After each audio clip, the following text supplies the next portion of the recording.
So the first one was the phrase individual soul. Please define soul in the context of the Dante. It's the jiva, but you see, the jiva is a construct that keeps changing as one gets a new body. Okay, so what is the individual jiva? It's we call it, in our Occidental language, is the soul of the individual. Individual soul is the one that transmigrates from one body to another. You just come with your vasanas, you become an experienced knowing entity, and then you leave the body. The vasanas construct another body. So the journey of the soul is the journey of the individual soul through all these bodies, and all these souls are connected to the macrocosm overall soul. It's the overall soul, as some texts mention. So you have... It's not the self. No, not the self. No, this is Maya producing the macrocosmic causal body of creation with all the souls. And then from there, the individual souls. So all the karma, all the vasanas are in here, and from here they are connected to every individual soul. What is the difference between the jiva and the individual soul? The jiva is an individual experience entity with a time between his birth and his death. And the soul is eternal jiva, but it's connected to his own karmic line, karmic stream, let's say. You understand?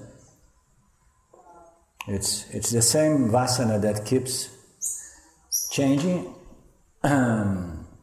modifying and creating new bodies, but there is a sense of individuality, continuity. That's what the scriptures refer to, an individual soul, which is different from the individual jiva.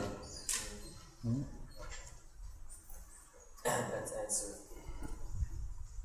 Okay, and now question 2 goes like this. So this is actually an extension from the morning conversation of questions we had in regards to the I, intellect, being the faculty from which the jiva can know the self. Right. Okay, so that is assuming the subtle body is there. That is assuming the jiva is alive physically. Yeah. Now, upon death, the subtle body, as we know, disappears. The subtle body does not disappear, but it somehow it shrinks back into its. The subtle body shrinks back into its causal body. Okay, so the subtle body shrinks back into the causal body upon death. Yeah. Now, for a liberated soul, a liberated one is Jiva. realized, obviously they're no more reincarnating back into the physical realm. So, knowing that, how can logically now one who's realized know about self, considering there's no subtle body? No, it's not experiential. It is experiential only to the degree that you are hooked to a physical body. The subtle body, that's why the subtle body is not an experienced entity after it's pulled off from the physical body. It's only an experienced entity when it's anchored to the physical body. When it comes out, it's just energy, mental, emotional energy. That they immediately want to come to create another body, or it shrinks back into its causal body, waiting to the opportunity to find another birth. There's nobody experiencing there. So the jiva, once it loses its ground with the physical body, it does not experience anything. We say that they experience certain mental conditions that we call heavenly levels, or the opposite of heavenly levels, which would be, how you call it? Heaven and heavenly. Yeah, some different levels of hell. Realms of Location, locus. So heavenly locus and then hell locus, let's say. Right? So, but that is not that the jiva is there with free will experience and knowing that it's experience. It's totally impersonal, it's subjective. You understand that there is no question of an entity who knows I am here and I'm experiencing this locus. Okay? It becomes personal only when you have a physical body. And then you are an experienced entity with an ego and so on. It has to be here because what determines the experience, enjoy, etc., is a connection between the subtle body and the physical body, which allows the jiva to be a doer of actions and perceiving the field. A transaction with the field requires the physical body, and that's what defines the experiencing entity. So once it's no longer an experienced entity, it has those energies. It's said that if you have a lot of bad karma, a lot of guilt and suffering and so on, so you may occupy a certain locus in which that energy is predominant. You are there. You understand? But there is no you there because it's only impersonal. The only sense of personal experience happens here in the physical when consciousness with the subtle body identifies with the physical body. And then it's the doer, it's the enjoyer. You need all this, your sense instruments and organs to be a doer and enjoyer and so on, a knower. You understand? It's all pure subjectivity. People get confused because some people have somehow the vasana or the ability to, while remaining in the body, travels through this locus, this mental locus, and then they go there, and then they come back here, and they bring some memories from those realms. But it's no different from going into dream and come back and bring some of those impressions. The only thing that allows you to bring impressions and relate to them is the fact that you still connect to a physical apparatus, a mind on the body, and then you remember, and then you say, oh, it exists. It exists because I have been there. I mean, it's the same thing, the dream. Oh no, the dream exists. I have been there. It was this beautiful place, and so on, with the lake. It exists. But what is the degree of reality of those locus in my dream and those locus in those plane travels that some people like to relate to us, So these psychedelics and ETs. Yeah, there are people who do that without any psychedelics. They just sit in meditation. They have a vasana for projecting those realms and then join with other people that are sustaining those realms, and then they go there. There is a lot of transaction going into those realms. A collective, I speculate to call it collective dreams. People dream similar dreams, and then you go there, and then you. But you think that you have experienced that only in retrospect when you come back and you become again an experienced entity. You understand? Oh, no, I was there. It's like in the dream. It's also subjective phenomenon. It's due to one's subjectivity. The content of one's mind gets projected.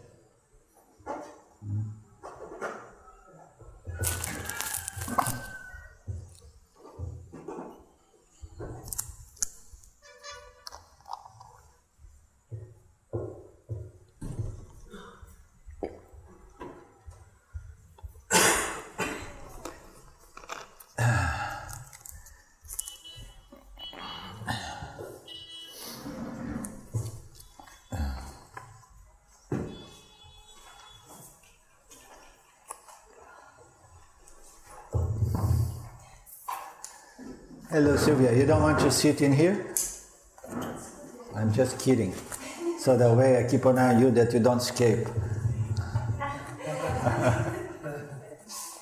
And then in the back is easier to escape.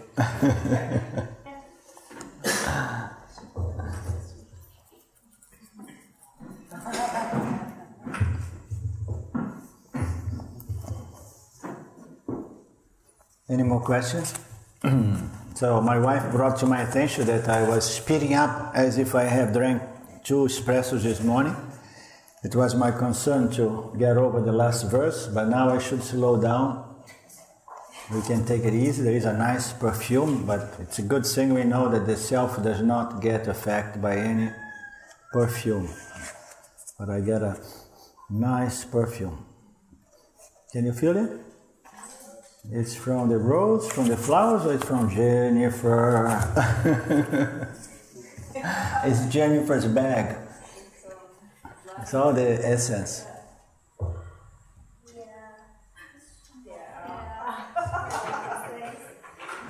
Thank you, Jennifer.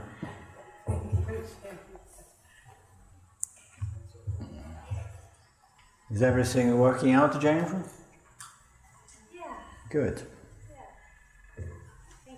Last few days before departure, there is always some doorship to be. I'm breaking into small pieces.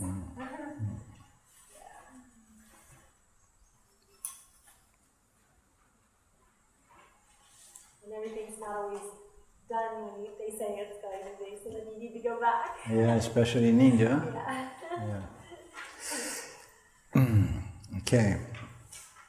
Sadashiva Samarambam Shankarya Sharya Madhyamam Asmadacharya Paryantam Vande Guru Paramparam Isvaro Gurate Meti Muchi Veda Vibhagine Vyomavad Vatadhyaya Dakshinamurtya Namaha Sava Vedanta Siddhanta Gocharantam Agocharam Govindam Paramanandam Satiguru Pranatoshmaham. Om Shanti Ramji. So the verse is 100? 101?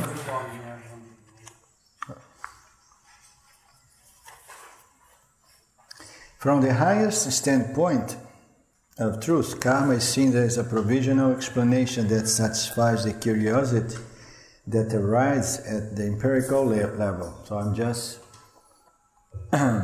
reviewing a little bit the last paragraph. When you say empirical, can we refresh on that? Huh? Can we refresh on that empirical level? Because I think I was like dozing off. And dozing off. So somebody sit next to her so that we can. Wake me up. So you missed this verse? No, I heard it, but I want to like go back into karma. Karma. Okay, a little bit, huh? So the verses point out to the fact that there is no karma for the one who realizes one's true fundamental nature, okay? There is no karma. But yet, for the eyes of the world, the jiva, firm with the knowledge, I am awareness and I am free, appears as doing karma and dealing with the result of actions.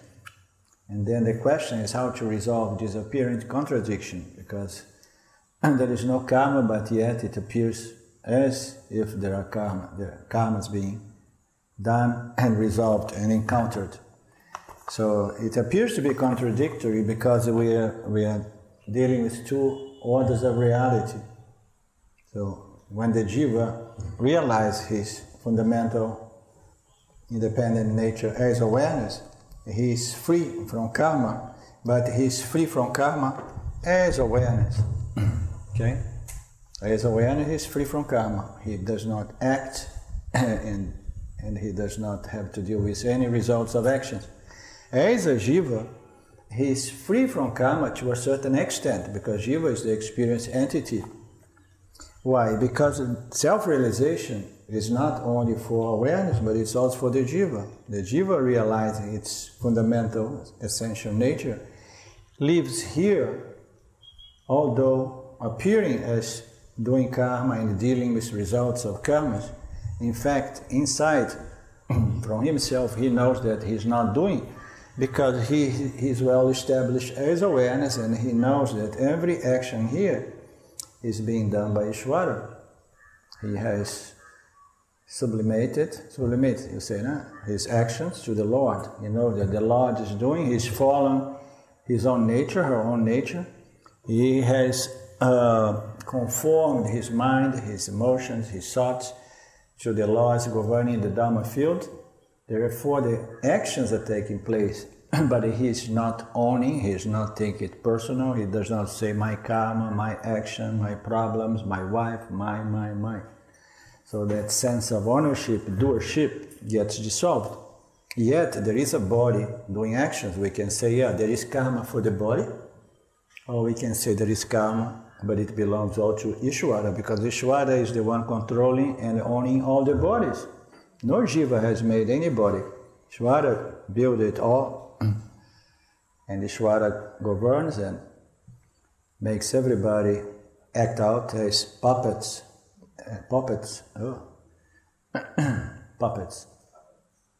in the stream. I came back, my English is not really coming out. Maybe I need to espresso money.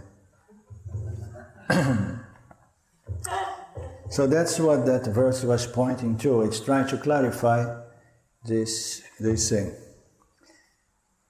From the highest standpoint of truth, karma is seen as a provisional explanation that satisfies the curiosity that arises at the empirical level. But once we know that only the self exists, there is no karma, for there is no body, no actor, no time.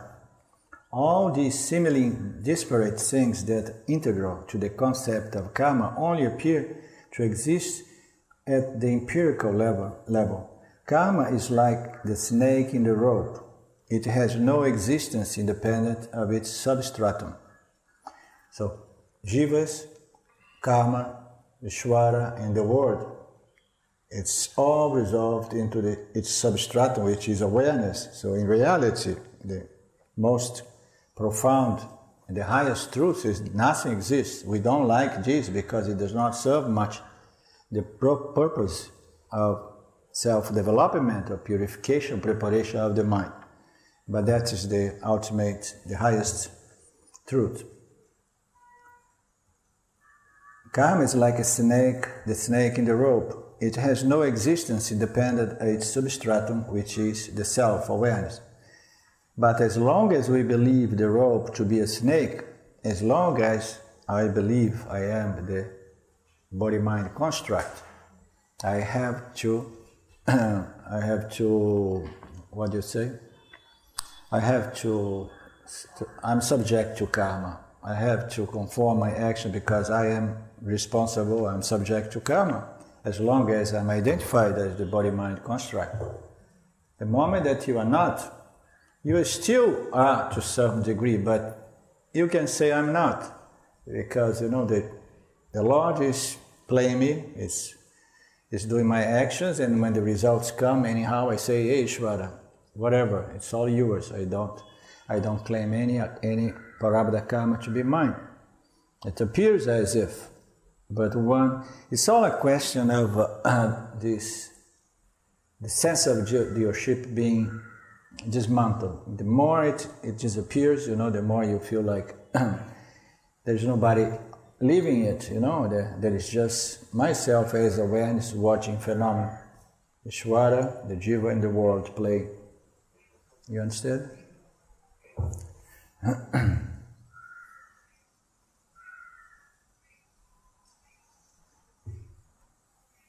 But as long as I believe the rope to be the snake,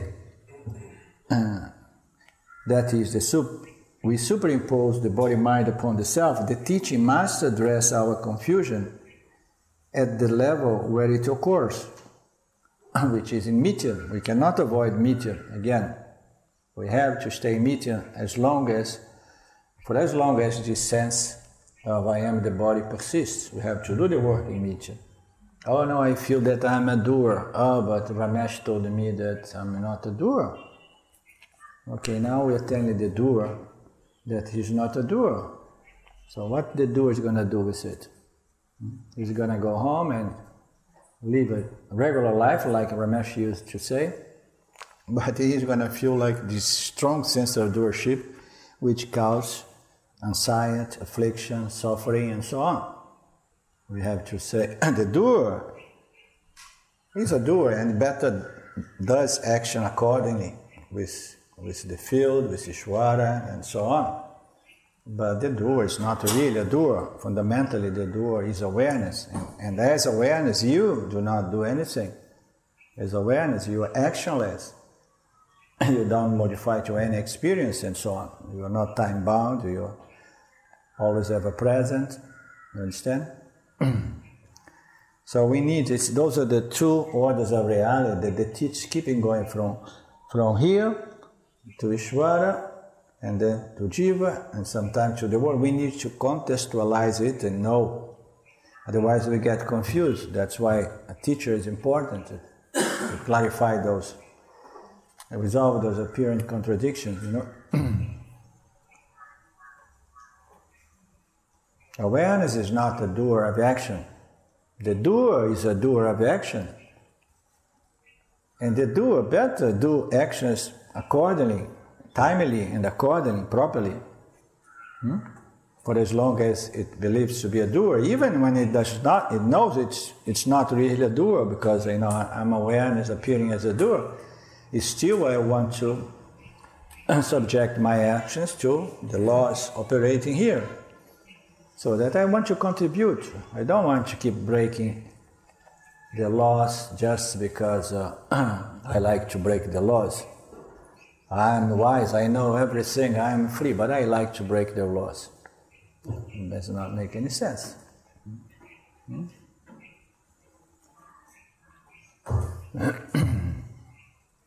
Karma, like karma, Ishvara, Jiva, the world, is a transitional concept. It no longer concerns the liberated, although they too may seem to be subject to karma in the observation of one who still thinks to be the body-mind, an independent existing entity. So in the eyes of the other, the Jiva Mukta is seen as somebody subject to karma, and it appears. Just imagine that analogy that I said, somebody made a lot of money doing illegal activities like in the 80s, you know, with ecstasy and something like that. And then 30 years later on, the guy is a guru, he's super realized, he's firm with his knowledge, he's unconcerned about the world, about his karmas, and then come the cops and arresting him, taking him, and he goes with a big smile. You know, they are arresting the body. And then people say, oh, the guy is paying for his karma. He's not. From his standpoint, I say the body here is going to pay for karma that the body did long ago. You know, and I'm just here watching the show because I'm firm in my knowledge. You understand?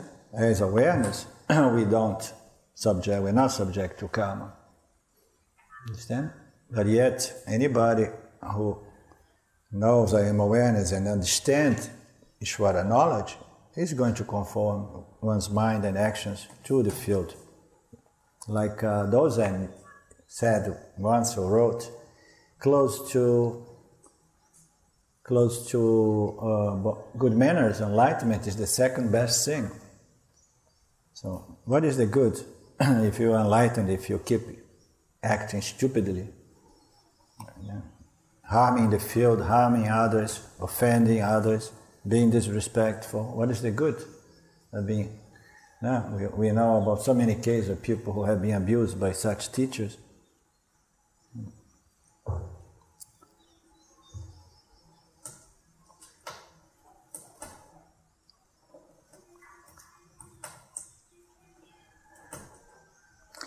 It no longer concerns the liberated, although they too may seem to be subject to karma in the observation of one who still thinks the body-mind an independently existing entity. It is for the sake of those laboring under these confusions that the topic of karma for the liberated jiva is addressed here. Okay, Clara? The verse 101. Vedanta boils down to one fact for which the texts are the means of knowledge. The individual and the world are one. Liberation is staying with this knowledge. Is this real liberation? I need to object to this statement, but let's read it first, because there are some implied meanings there. The texts of Vedanta are many. Their meaning is one.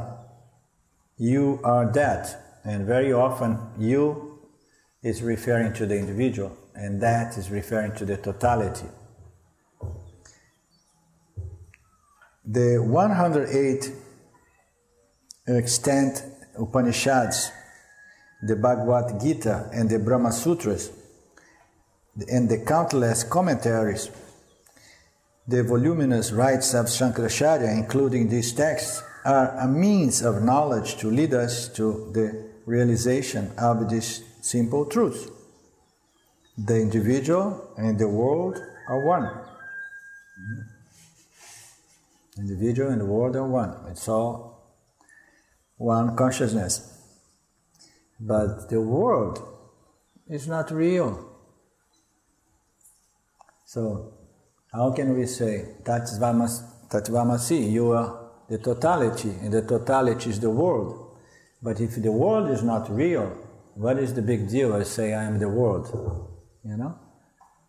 I am the totality of the universe. That's why I keep objecting a little bit sometimes the way this totality is being presented in reference to that. Because that is not the world. The totality is the universe, the totality of all manifest beings and objects.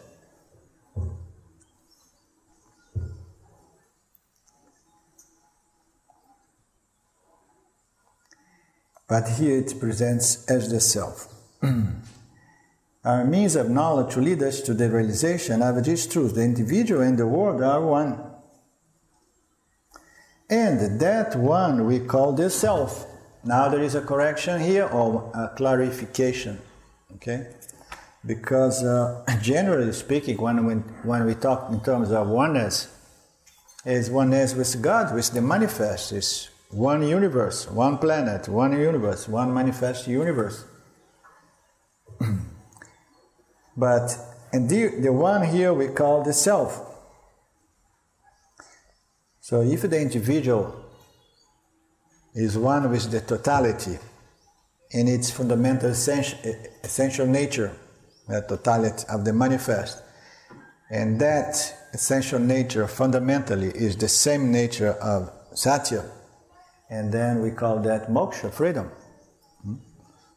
But in the spiritual world, there are a lot of people with this fantasy that they have to become one with God, with the manifest, oneness. Oh, we are all one. And a lot of people have those epiphanies of oneness with the universe, with the world. That is not freedom, because the world is a concept, it's not real. You understand? You are one. There is only one thing in Ishvara, Jiva, and Jagat, the world. There is only one thing that is unique, which is the substratum, awareness, which is of the same nature of Satya.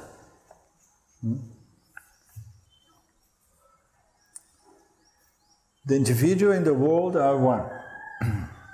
And that one we call the self. So long as we remain established in this knowledge, we are free.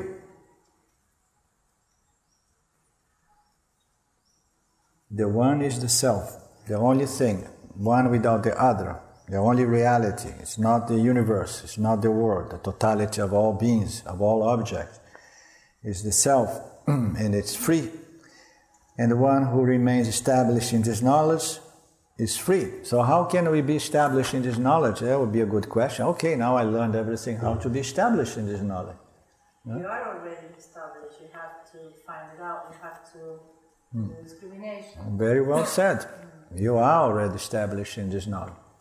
You just have to remove those ideas that say otherwise. Because if you say, I am already established, that's the ultimate truth. But then if those thoughts, ideas come into your mind and say, hey, today I feel I'm a small jiva and I feel so bad about myself. If that thought comes, immediately it conditions our experience and our freedom goes by the window. Because the thought has energy, has a field to it. How we established with a thought which refers to our limitless nature. It's a thought, it begins as a concept, it's a thought. How can we be established in that thought? By realizing that the words of the scripture are true, that you are that. You have to realize that. And then we get established as that, as consciousness, in consciousness, as consciousness. We need to have the direct knowledge, Tattvamasi.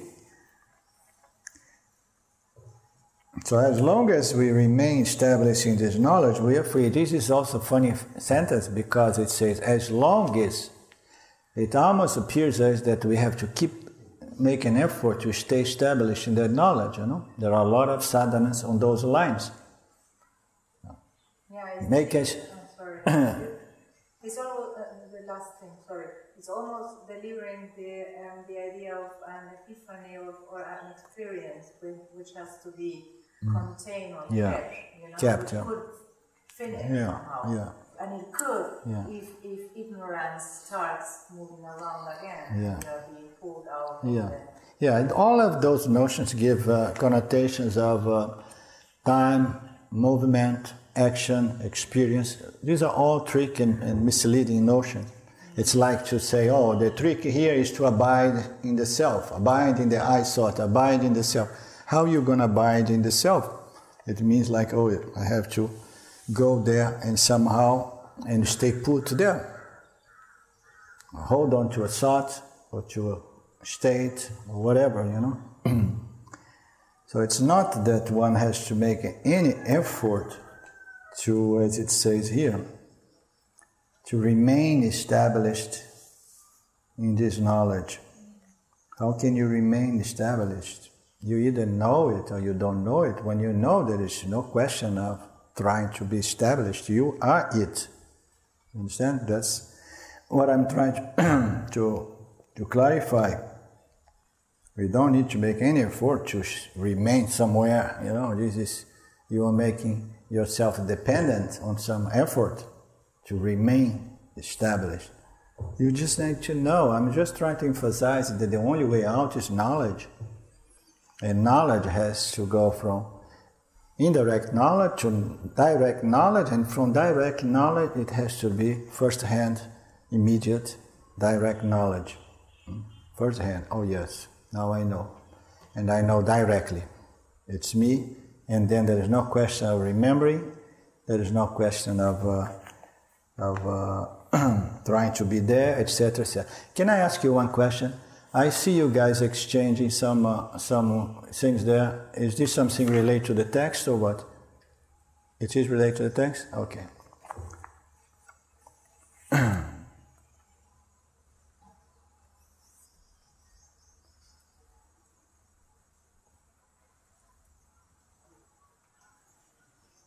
As long as we remain established in this knowledge, we are free. When we depart from it, we seem bound. Here there is a good word. We seem bound.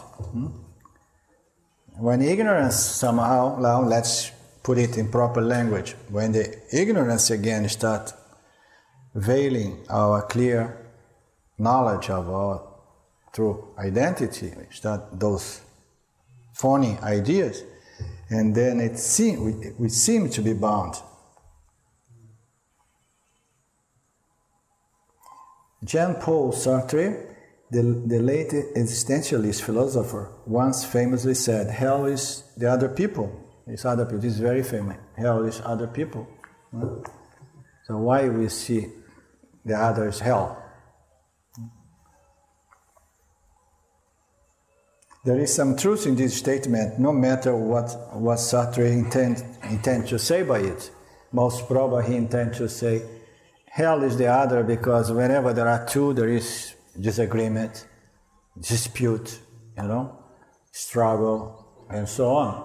So most probably he was looking from this standpoint. There are two, there is trouble. That's why a lot of people remain single. Huh? Isn't it? It's true. A lot of people, trouble. Wherever there are two, there are some potential disagreements. Vedanta says much the same thing, that hell is the other people. But when we see ourselves as separate from the world, including other people, we are in the misery of duality. We feel insecure. We don't see ourselves in the others. We just see diversity, infinite number of other people, and we feel small, insecure, vulnerable, and so on. Duality is the misery. We are plunged into the misery of duality. Fear begins when we see something outside of us as other than ourselves, and they say, oh, is the other going to be friendly? Is the other going to attack me? Is it going to compete? Is it going to, is it a friendly neighbor?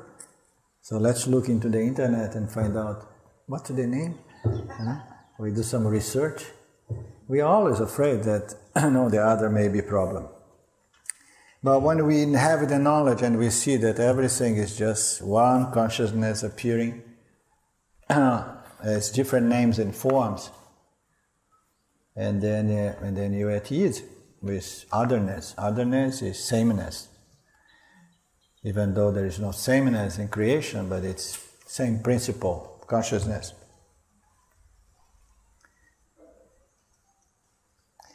Fear begins when we see something outside of us. Fear vanishes when we realize nothing exists outside of us. That's the only way to resolve this problem. And so it's all me. It's all consciousness. We all apparent brothers and sisters, There's nothing apart from consciousness.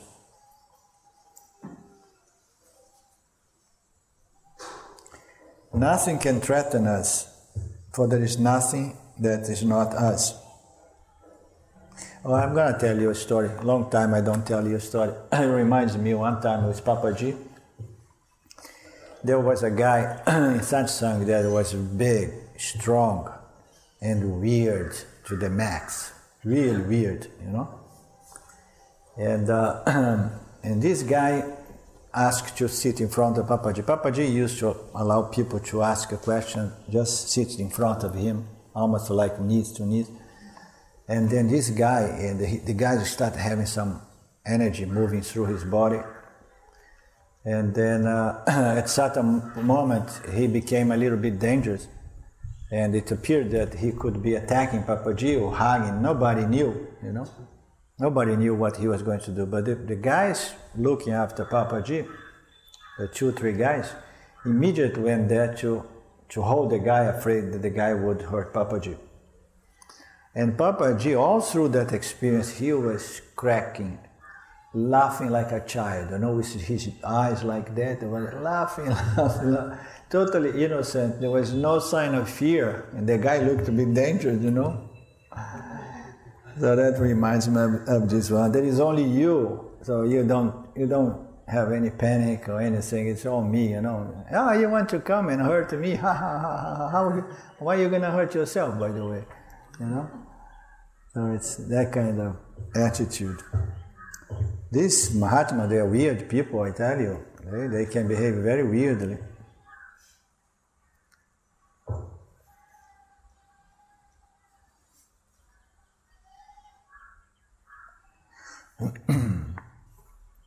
Fear begins when we see something or somebody outside of us. Fear vanishes when we realize nothing exists outside of us. Nothing can threaten us, For there is nothing that is not us. The individual is part of the world, and the world appears in awareness as awareness. The world appears in awareness as awareness. As long as we see ourselves as an object amid other objects, we feel incomplete, limited by those other objects.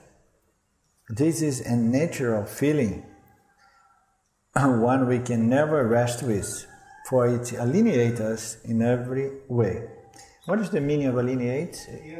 Alienate? Makes us, makes us feel like ETs in this universe, this huge universe, and we are just this little thing. There are how many billions of other jivas like me? More than 7 billion, huh? Just imagine, I'm nothing. I'm just a repetition, to a mass production object. When thing is mass produced, it's worth nothing. It loses its value when it's mass produced. So that's what we are as a jiva. This is a natural feeling, and we want to resolve this natural feeling by gaining things, people, intimates, and so on, things that can give us a feeling of completion, to cover that somehow sense of separatedness. We are forever trying to free ourselves from this sense of alienation by joining ourselves to other people, including objects. This is the impetus for what we normally call love. But love is our nature. We want to experience love by joining together with the other. And this join together with others exists collectively as well. We want to be one with my group, with my Sangha, with my Guru, oh no, it's only us. And then you feel really cozy. It somehow gives a sense of relief from that sense of separateness.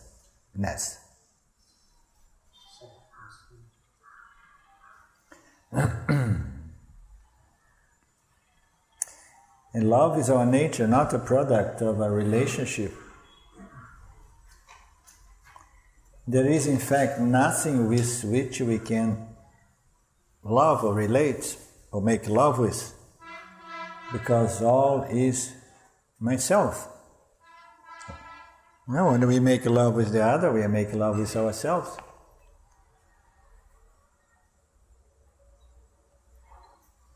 There's no relationship. That's good news, huh, Clara? Clara? Laura, sorry, I have terrible memory. It's good news, huh? You don't need to look for a boyfriend, you can just love yourself. Totally. That's really good news.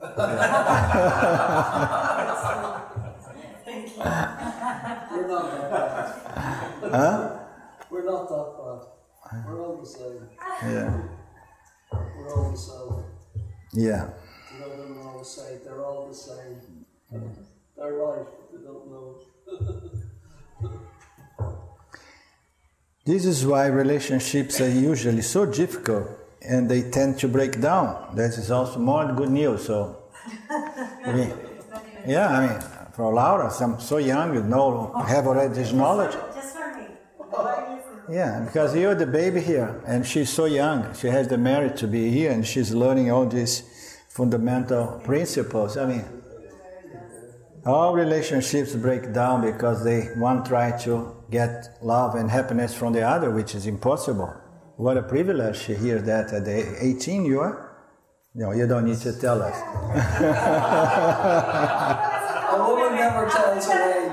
That's a compliment. A woman never tells her age. Yeah, never. A lady never tells her age. A lady never tells her age.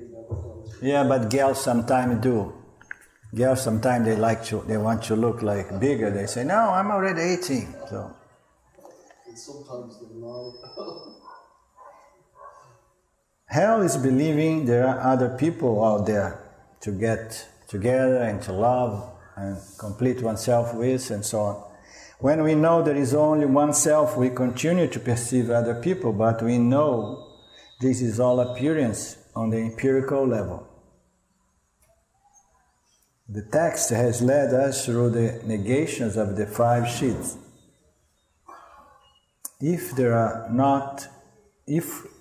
these are not who we are, right, the 5 levels of experience, they are not who anybody else is either. We are not trying to discriminate the self from this body.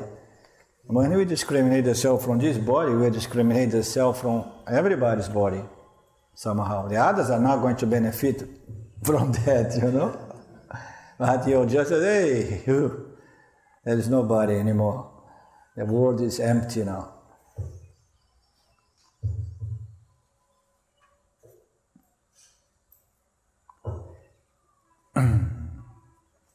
So if this body is not what I am, so all other bodies is not what people believe they are either.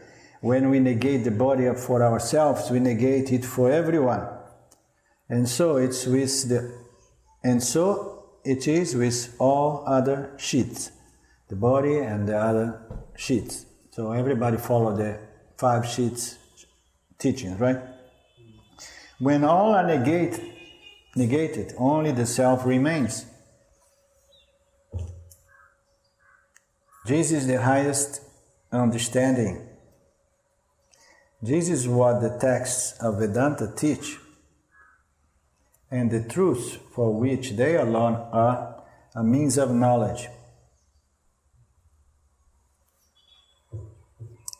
Living these truths as these truths is liberation.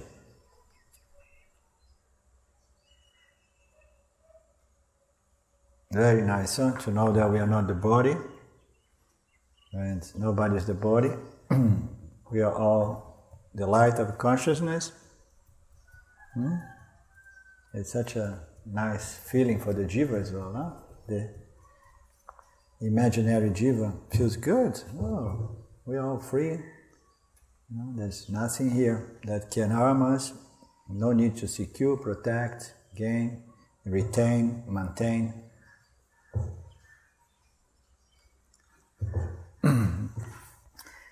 Okay. We don't want to go too fast.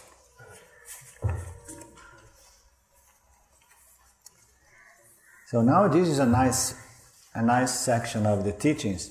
It talks about the realization of the self.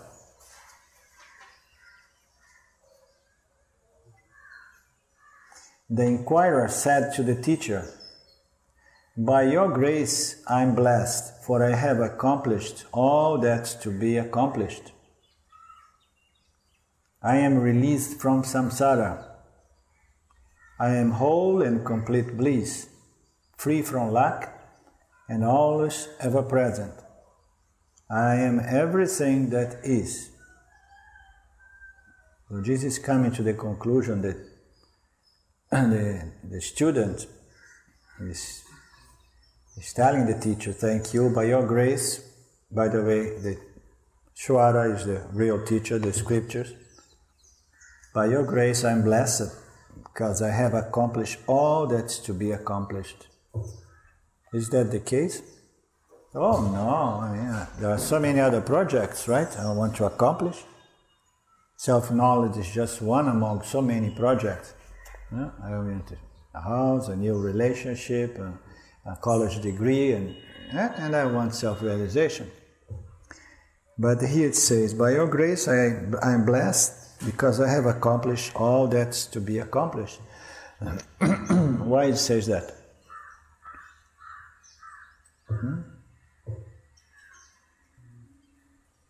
Come on. Huh? He's free of all kind of tasks and obligations, because the person, the student, realized that all media is is important, is not true. It doesn't have to do anything actually. Right. There's no inside or outside. There's nothing to be accomplished. There's no inside or outside. Yeah. It just is. Yeah, I feel blessed because I have accomplished all that is to be accomplished, but one may have many other projects in mind, you know. I want self-knowledge, but I have other accomplishments I want to have. So it means to say that I have accomplished that by which accomplishing it, I don't feel I have anything else I need to accomplish. It puts the end to the need to gain, become, accomplish, reach, and so on. Just imagine the relaxation of knowing there is nothing else to become or to accomplish. It's not that, okay, now I accomplish everything. Yeah, I have a super mind.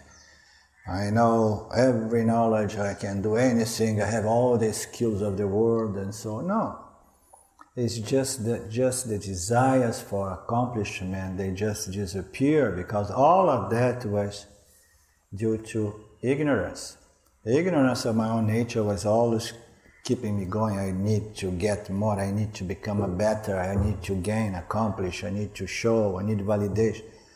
When you know who you are, all of that disappears. Therefore, I have accomplished all that is to be accomplished because there is nothing more in my list. All other accomplishments just disappear.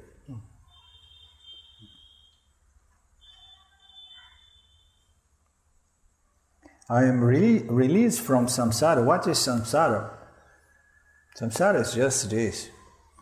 Vasana, desire, action. Vasana, desire, action. So it goes on and on and on and on and on like that.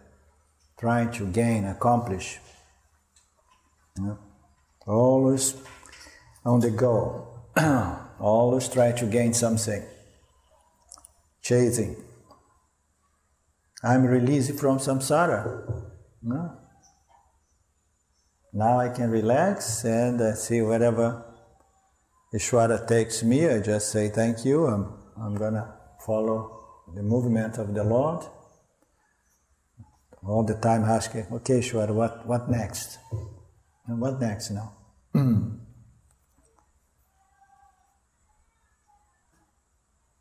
I'm whole and complete bliss.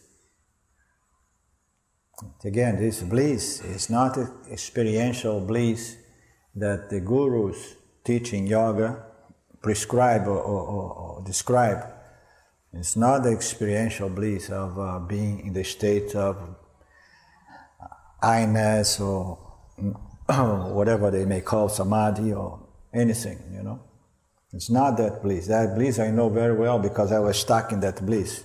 I was following the instruction of Nisargadatta Maharaj and then I was stuck in that bliss. It's a very nice bliss and some people think that that is freedom because they say it's a bliss that it's not connected to any object in the world. No, you just do your meditation and there is bliss. What? Excuse me? You talk that is freedom? Try to suspend your practice and see if that bliss remains. You know? Try. Suspend your practice and go to the marketplace, and see if that bliss remains.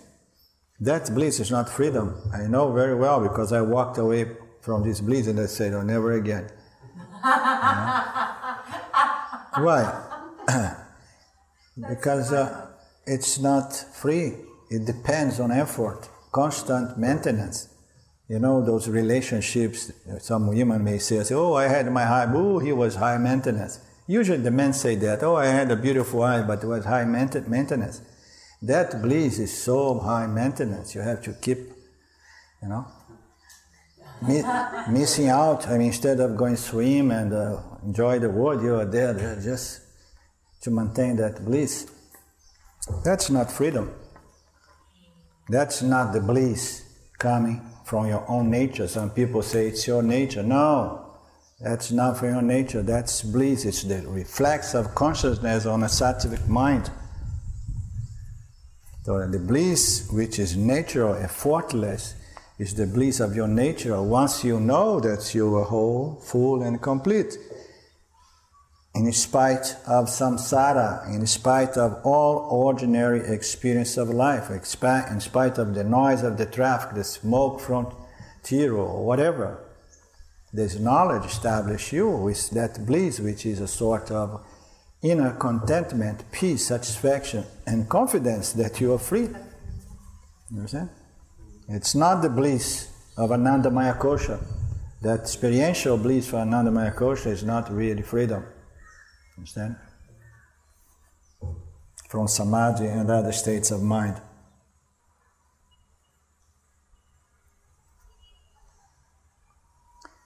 I'm free from lack. That's a very important sentence. I'm free from lack. There's nothing missing. It boils down to that. If I feel that there is something missing, and then I did not completely, fully understood my true nature, because my nature is limitlessness, a totality, that which pervades everything. I am everywhere, omnipresent. So I lack nothing and I'm always present. I am everything that is. This is the most beautiful verse of this text. The student says that he is blessed because he no longer has to do anything to be happy.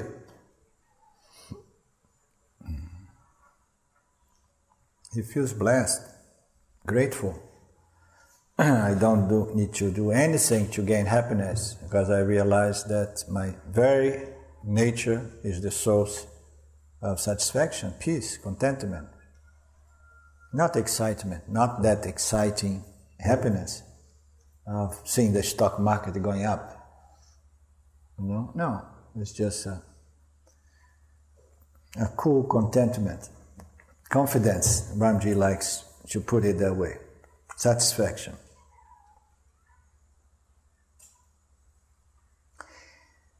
There is nothing missing. I'm blessed because I no longer have nothing to do in order to become happy. The impulse to act comes from the sense of incompleteness that arises when I identify the self with my body. There is no physical body, there is no mind that can say, oh, I'm whole, full, and complete as a mind or as a body. Mind and body is by nature limited by all means. Its limitation is, to begin with, is limited by time. That is the fundamental fear and trauma of our human experience, this limitation. I'm limited by the body is limited by time. There are so many things I would like to do, but I don't have the skills, I don't have the knowledge, I don't have the physical abilities. So it's all about limitation. The body is limited, the jiva is limited. Oh, nice. But the jiva is not really a jiva once he understands it. And then the jiva, no, okay. It was a misconception, misidentification. In truth, I am limitlessness. I am the nature of security, love, joy, satisfaction, peace, contentment, and so on.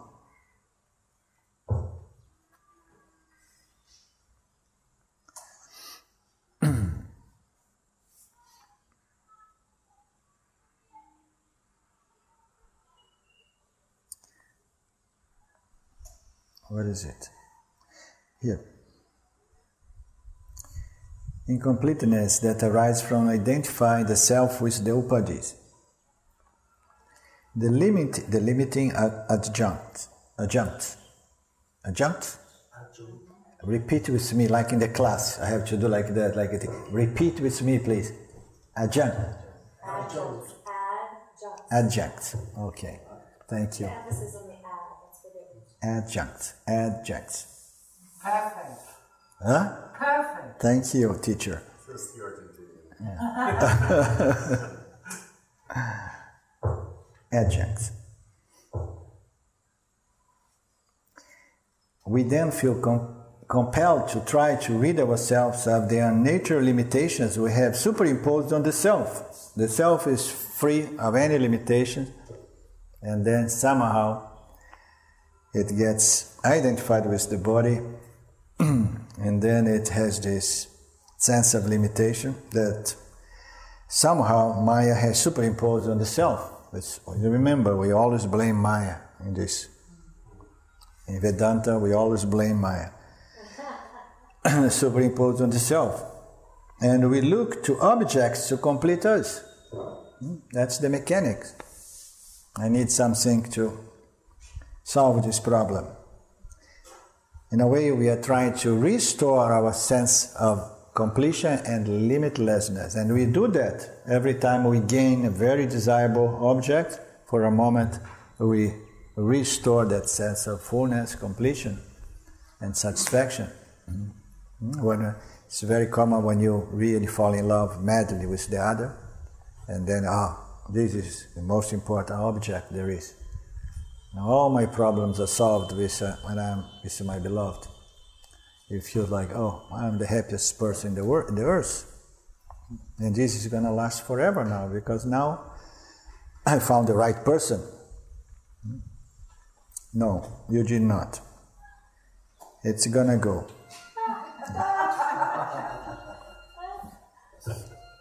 Don't be so stupid. It's going to go.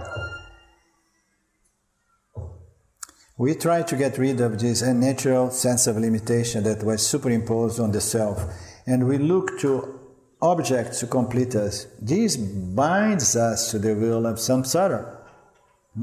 How does this bind?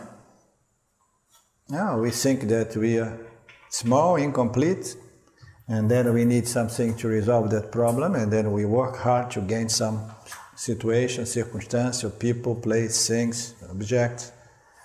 And then when we get that, what we leave behind by efforting to get this, we leave a vasana that's going to compel us to either repeat to avoid that experience, and we become machinery. We become bound to samsara. This binds us to the will of samsara, to ceaseless striving and perpetual dissatisfaction. We cannot be satisfied when we are always seeking for something to satisfy ourselves. It's the very definition of the sentence. How can I be satisfied if I'm always trying to get something to satisfy myself? I'm all the time in that process. The student is exultant because he is now free of samsara. He needs nothing, for he knows he is everything. There is nothing he must do. He is free from the compulsion to act. The student no longer feels compelled to act because he no longer believes that any object of experience in time will result in lasting happiness. Wow, very nice, huh? So now that we know this, life is going to be a piece of cake. Easy sailing. Yeah. We no longer believe that any experience, any object in time will result in lasting happiness, which is the illusion that drives us through life and binds us in samsara. Does it mean that we are not going to act out in the world anymore? No. That we are not going to chase our goals? No, it does not mean that. But you do it from a different platform, a platform of knowledge. I'm doing this because it's my nature to do this, and this is my desire, this is my nature, and I do following the laws governing the Dharma field.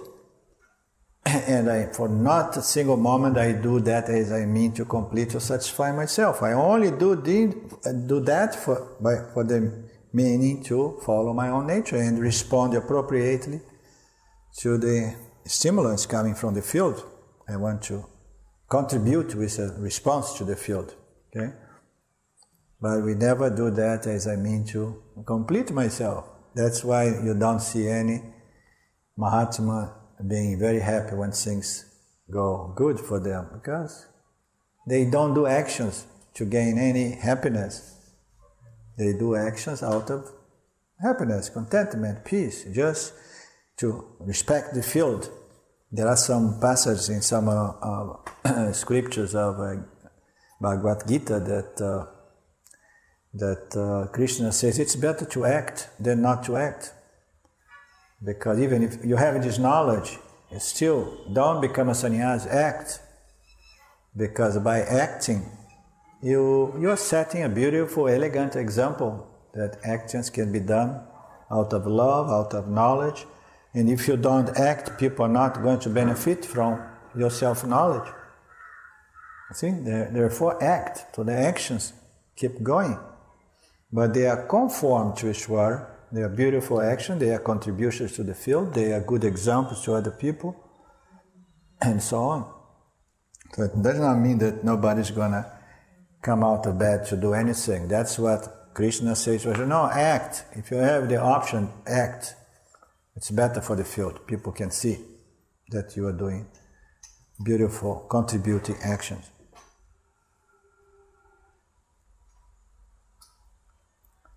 Which is an illusion that the student no longer feels compelled to act because he no longer believes that any experience in time will result in lasting happiness, which is the illusion that drives us through life. And he realizes it is knowledge, not action, that has freed him. This is the hardest one. It's so rare to find an individual that understands this piece. Knowledge. Very rare. And he realized it is knowledge, not action, that has freed him. Freed or freed? Freed. That has freed him. Enlightenment is not an event. It is a recognition that we are whole and complete, limitless bliss, satisfaction. When this is known, nothing remains to be done, and nothing remains to be known. I mean, you're going to continue knowing things, but you don't have the need to know or do anything else. Okay, let's take a break, and then we are back, verse 103.